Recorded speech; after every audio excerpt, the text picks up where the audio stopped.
नमस्कार दोस्तों, मेरा नाम डॉक्टर पार्थ जानी है। मैं कंसल्टेंट न्यूरोसर्जन हूं HCG हॉस्पिटल अहमदाबाद में। तो आज हम बात करेंगे एक पीडियाट्रिक न्यूरोसर्जिकल कंडीशन के बारे में जिसका नाम है split cord malformation with tethered cord syndrome. तो ये एक बीमारी नहीं है बल्कि एक बनावटी खामी है जो एक बच्चे के डेवलपमेंट के दौरान उसको होती है, जिसको बोलते हैं स्प्लिट कॉर्ड। इसके अंदर जो स्पाइनल कॉर्ड है उसका निचला हिस्सा है, ये दो हिस्सों में डिवाइड हो जाता है जिसको स्प्लिट कॉर्ड बोलते हैं ड्यूरिंग द डेवलपमेंट। और इस दौरान ये हिस्सा निचले हिस्से की जो रीढ़ की हड्डी है वहां पे चिपक जाता है, जिसको बोलते हैं टेथर्ड कॉर्ड सिंड्रोम।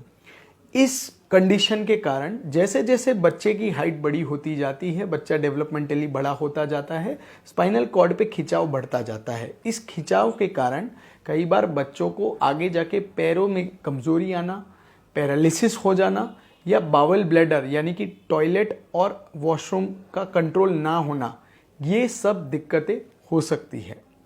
ऐसा ही एक बच्चा जिसको एक बहुत ही रेयर टाइप का स्प्लिट कॉर्ड मालफॉर्मेशन टाइप 2 था, जो कि बहुत ही रेयर कंडीशन है, हमारे पास आया था। ये 3 साल की बच्ची थी और हमने इसका इलाज किया हमारे HCG हॉस्पिटल के अंदर। तो चलिए आज हम इस 3 साल की बच्चे की स्टोरी जानते हैं।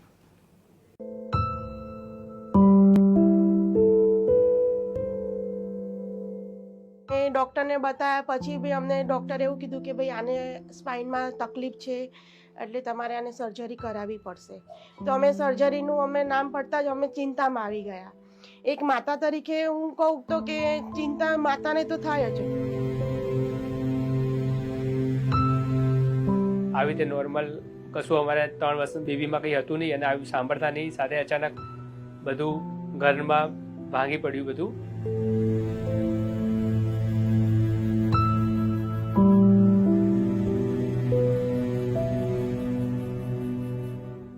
મારે ટ્વિન્સ બાળકો છે, એક બાળક છે, એક બેબી છે।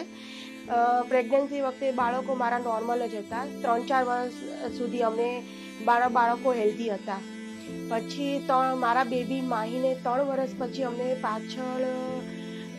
પાછળ સ્પાઇનના ભાગમાં થોડોક ભાગ ઉપસેલો લાગ્યો।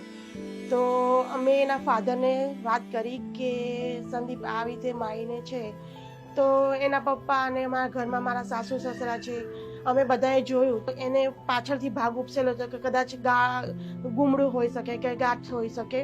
તો શરીર છતાં એનો ઉપસેલો ભાગ છે એ શરીરે થોડુંક થશે તો થઈ જશે સરખી। તો આ વિષયને અમે નોર્મલ 1-2 મહિનો જોયું, ટ્યુબ કરી લગાવ્યું ને એવું બધું કર્યું, પણ 2 મહિના પછી પણ કંઈ ના થયું। તો પછી અમે અમારા ફેમિલી ડૉક્ટર પાસે ગયા તો એમને એવું કીધું કે આ સ્પાઇનનું કંઈ લાગે છે તો તમે સ્પાઇનના ડૉક્ટર સાથે જઈને કરો તો વધારે સારું રહેશે। તો એની માટે તમારે પહેલાં કે અમે કંઈ કારણ ના આપે કે શું છે શું નહીં, તમારે એની માટે પહેલાં MRI અને CT સ્કેન કરાવવું પડશે। પણ અમે ડૉક્ટરને બતાવ્યા પછી બી અમને ડૉક્ટરે એવું કીધું કે ભાઈ આને સ્પાઇનમાં તકલીફ છે એટલે તમારે આને સર્જરી કરાવવી પડશે। તો અમે સર્જરીનું નામ પડતા જ અમે ચિંતામાં આવી ગયા। એક માતા તરીકે હું કહું તો કે ચિંતા માતાને તો થાય જ। તો અમે આ સાંભળ્યું અચાનક અને આવી રીતે નોર્મલ કશું અમારે 3 વર્ષ બેબીમાં કંઈ હતું નહીં અને આવી સાંભળતા નહીં, સાથે અચાનક બધું ઘરમાં ભાંગી પડ્યું બધું। તો અમને એકદમ ટેન્શન વધી ગયું કે દીકરીની જાતને આવી રીતે ક્યારે કોની પાસે કરાવું ને શું કરવું, એવી રીતે એકદમ। મારા ફ્રેન્ડના કહેવાથી અમે doctor Parth Jani HCG hospital, હું, મારી વાઈફ અને મારી ડોટર, અમે 3 જણા મળવા ગયા। તો પાર્થ સર સાથે બધી વાત કરી, એમને પૂરતો સમય આપ્યો, અડધો કલાક ઉપર વાતચીત ચાલી।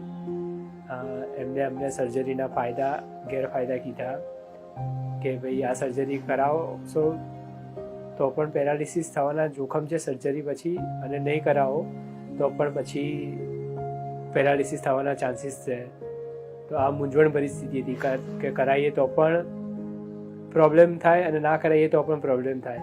ઘરમાં બધા અમે ચિંતામાં પડી ગયા હતા કે 3 વર્ષની બેબી છે, 4 વર્ષની, તો કે આને પેરાલિસિસ થશે તો સાચવીશું કેમ બાળકને આપણે રાખવું, કારણ કે અમારા ઘરમાં બેબી એક જ છે નાની, એટલે કોઈ બધા ચિંતામાં હતા।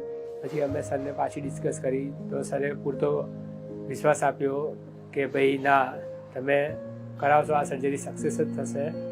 પણ સાહેબનો નેચર એકદમ એટલો ફાઇન છે ને કે આ અંદર જતાં જ આપણને એમ થઈ ગયું કે નહીં, આ સાહેબ એટલે મારી બાળકી માટે આ સાહેબ ઓકે છે. સરના વિશ્વાસ પરથી અને એમના એક્સપિરિયન્સ અને મારા ફ્રેન્ડે કરાવ્યું હતું એના વિશ્વાસ પરથી પણ અમે એવું નક્કી કર્યું કે ના, સર્જરી તો આપણે ડૉક્ટર પાર્થ જાની સર સાથે જ કરાવી છે. પણ 3-4 કલાક પછી જ્યારે સર બહાર આવ્યા તો એમણે કીધું ના કે સર્જરી સક્સેસ ગઈ છે. અને નર્સિંગ સ્ટાફથી માંડીને બધા ડૉક્ટરનો પોઝિટિવ એટીટ્યૂડ હતો અને બધાના સપોર્ટથી છેલ્લે ઓપરેશન સફળ રહ્યું. અને ત્યારે અમને હાશકારો અનુભવ્યો છેલ્લા 2-3 મહિનાથી આ બધી દોડધામમાં હતા કે શું થશે શું નહીં થાય આ તે.